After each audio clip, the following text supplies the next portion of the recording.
अरविंद केजरीवाल सरकार और केंद्र की नरेंद्र मोदी सरकार कोरोना के खिलाफ मिलकर जंग लड़ने जा रहे हैं। कहने की जरूरत नहीं है कि अब तक ऐसा नहीं हो रहा था। अगर कुछ हो रहा था तो सिर्फ राजनीति और एक दूसरे पर आरोप प्रत्यारोप का दौर। अगर ऐसा नहीं था तो क्यों हर गड़बड़ी का ठीकरा दिल्ली सरकार के स्वास्थ्य मंत्री सत्येंद्र जैन और संजय सिंह केंद्र की मोदी सरकार पर फोड़ रहे थे और दिल्ली बीजेपी सांसद मनोज तिवारी मुख्यमंत्री अरविंद केजरीवाल का कोरोना वायरस के फैलाने पर काबू पाने की नाकामी के लिए इस्तीफा मांग रहे थे।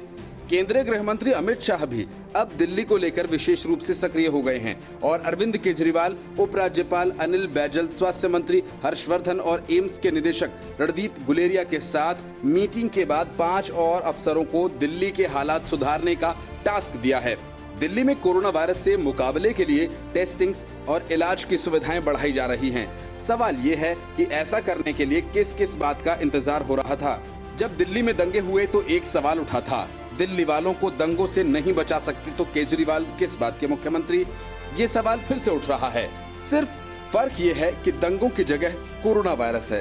दंगों के दौरान तो अरविंद केजरीवाल के हाथ बंधे हुए थे। कोरोना वायरस और लॉकडाउन के दौरान तो कुछ ऐसा भी नहीं रहा और अनलॉक के बाद तो बिल्कुल भी नहीं। दिल्ली में कोरोना वायरस को लेकर हुआ हाल भी फरवरी में हुए दंगे जैसा ही लगने लगा है। तब भी मुख्यमंत्री अरविंद केजरीवाल केंद्र सरकार के भरोसे बैठे हुए थे और कोरोना वायरस के मामले में भी अब तो ऐसा ही लगने लगा है। दंगे बेकाबू होने की वजह से समझ में आने वाली बात है। अब वही कोरोना वायरस के दिल्ली में आउट ऑफ कंट्रोल में पहुंच जाने पर महसूस की जा सकती है। तब भी अरविंद केजरीवाल हाथ पर हाथ धरे इसलिए बैठे रहे कि दिल्ली पुलिस तो केंद्रीय गृह मंत्री अमित शाह को रिपोर्ट करती है, लिहाजा तोहमत भी उन पर ही आएगी। अब भी टेस्टिंग को लेकर सवाल उठा तो आईसीएमआर की गाइडलाइन का बहाना बनाया गया और सुप्रीम कोर्ट ने शवों के साथ हो रहे दुर्व्यवहार पर फटकारा तो दिल्ली सरकार के मंत्री जिम्मेदारी एमसीडी पर डालने लगे।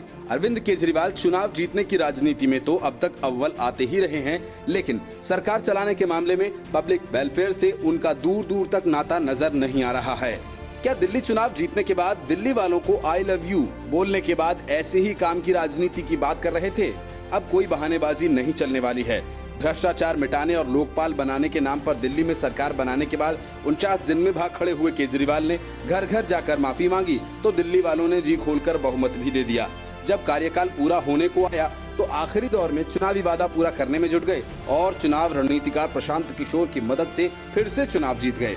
लेकिन उसके बाद से क्या हो रहा है, ये राजनीति अब और नहीं चलने वाली है, क्योंकि पहली जिम्मेदारी तो दिल्ली की अरविंद केजरीवाल सरकार की ही बनती है, क्योंकि अरविंद केजरीवाल के पास ऐसी कोई मजबूरी नहीं थी जो उनको काम करने से रोक रही थी। कोरोना वायरस से जंग में दिल्ली पुलिस उतनी ही शिद्दत से काम कर रही है जैसे बाकी राज्यों की पुलिस। दिल्ली पुलिस भी कोरोना वायरस से उतनी ही पीड़ित है जितनी देश की दूसरी पुलिस और सुरक्षा बल।